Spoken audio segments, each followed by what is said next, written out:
Maik Wiedenbach here. Today's topic is 10 things I wish I'd known 20 years ago. So if I'd known all those 10 things, then I would be a better bodybuilder, save myself some injuries and some detours. Number one, without further ado, lifting heavy to get huge. I know that's always been propagated, but first of all, muscle grows anywhere from 8 to 30 reps, right? It's just as we train with higher reps, we get closer to failure, but the muscle grows. If you solely train in the 5-6 rep range, it's a huge stressor on the nervous system and on the joints, yeah? And then also people get into the habit of just training for the weight and not using the muscle per se, but joints, ligaments, so on and so forth. So now your injury risk has gone up significantly. And the outcome is debatable because most of us do not have a lot of type 2B fibers, right? So most of us are mutts. We have 1 to A to B. If you only have 2B fibers, you don't need this video because you already be insanely jacked. So from there on, it makes sense to train different rep ranges. And also, as you get older, like yours truly, you want to save your joints. So from there on, it makes sense to stay away from lifting that heavy because, like I said, for bodybuilding purposes, it's not necessary. Number 2 is get big, eat big. No. I did a dirty bulk. That was the worst idea ever. At first it was fun, you get to eat everything like Häagen-Dazs and what have you. You just get fat because muscle and fat, they compete for the same hormones and nutrients. So the more fat you build, you get the idea. Muscle just grows slowly. So at best, you're looking at an ounce a day. So you don't need a ginormous caloric surplus to accomplish that, right? So it's much better to have a rather lean bulk drawn out longer, where your surplus is like 200 calories a day, 20 calories a day. You stay reasonably lean. And if you ever feel you got a little bit too chubby, a 4-week mini cut will put you right back.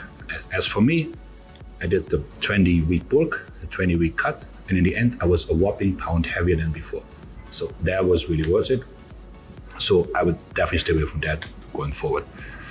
I also fell for this whole cutting exercise, mass building exercise nonsense.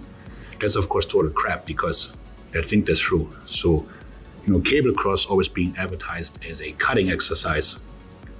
Okay, so let's say you do flies or whatever. So would the fat cells on your belly be like, oh, we're out of here? No, of course not. By the same token, let's say you do bench press, which is a mass builder, then would the muscle cells shoot over to like Whole Foods or a steakhouse and get some protein? No. Muscles contract and they relax, and that's it, right? Everything else is diet. So don't fall for that nonsense. Next one, we have all done it. I certainly have over-reliance on supplements. You always think like you can maybe make up for a not so perfect lifestyle by taking more supplements. First of all, most supplements don't even do anything, right? There's creatine, there's caffeine, there's vitamin D3 if you live in those dark areas of the country. The rest is to be debated. If we assume that protein powder falls under food, the rest doesn't do much, to be honest, right? So you cannot out-supplement a debatable diet lifestyle as such, right? That's just not happening. Which ties in with my next point number 5, not meal prepping. So tried to wing it. It does not work, okay? Because in the end, you are the only person that has a vested interest in your physique getting better. No restaurant, no meal prep service, and so forth. They want to sell you food, right? Their food has to taste good, which means they have to use more fat than they tell you and so on and so forth. It's just not the same thing. So also, if you meal prep, you get a view for portions, an understanding of portions, which means then when you happen to travel, you have a business or whatever, you'll be much more optimized in the sense of like, oh, I can see this is how many ounces, grams, whatever of protein, and you won't be like overloaded and get stuck. So meal prepping, I'm sorry, that's a must if you really want to take yourself to the next level. Speaking of which, next level, point number 6, that would be you must have a deadline. Not just a goal, a deadline. So when people come and they say, I want to look better or whatever, then that's fine. But at some point you got to put pen and paper and like mark something on the calendar and say, okay, here's what we're doing. We're going to train until whatever, October. And then we're going to put you in a show or have a photographer come here and shoot you, whatever it takes, But this way, there's a commitment. And it pays to announce that date to your inner circle. Because yes, some pressure is good. Sorry about the New York City sounds out there, but that's just how it is. When people have a deadline, they perform so much better than when they just go to the gym, because then it's like, oh yeah, I can eat this or whatever. And it's just, you just never get to where you could go. So having a deadline. What not to do is also follow a pro bodybuilder. Yep, there I said it. They have great physiques, there's no doubt about it. But it's simply that they're outliers, okay? In many ways, in terms of what they can do for training, how they react to drugs, nutrition, so on and so forth. And it's not to say don't work very hard, but that's not you and I. We don't have the genetics. You cannot follow that guy's blueprint. You just cannot. It would be like you taking Michael Phelps' workout and you go for a little swim at the Y. It would take you days, it's just not work.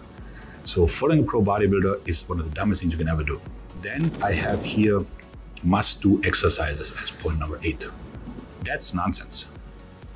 When people say you have to barbell squat or barbell bench, whatever, no, you have to follow movement patterns. So basically what that means, there's the squat, there's the hip hinge, there's the push, and there's the pull. Squatting can be a lunge, a step up, a leg press, barbell squat, dumbbell squat, goblet squat, you name it. Hip hinge could be RDL, single leg deadlifts, and so forth. Pulling, be anything, back rated rows, and so forth, bicycles. And then pushing would be anything chest, tries, shoulders, right? So you need to follow those movement patterns, whatever exercise fits your anatomy better. Which gets me to point number 9. You gotta stop thinking about moving weight. Think about training muscles, okay? So what's the difference? A moving weight is literally that. You come here, you do like homework, like 3 sets of 10 with this, that, and you go home. And that's not awful, but it's also not as good as it could be. Because in the end, you don't want to get better at like rows or lat pull-downs. You want to have a bigger back. So you need to figure out how to bring the insertion, the origin together, right? That is training the muscle, and that will give you results. Now, when you've done all this and you have a great physique, here's number 10, which is actually really important. Don't let it get to your head. So I've gotten myself into plenty of trouble, thinking that I was the greatest thing ever, having a certain physique.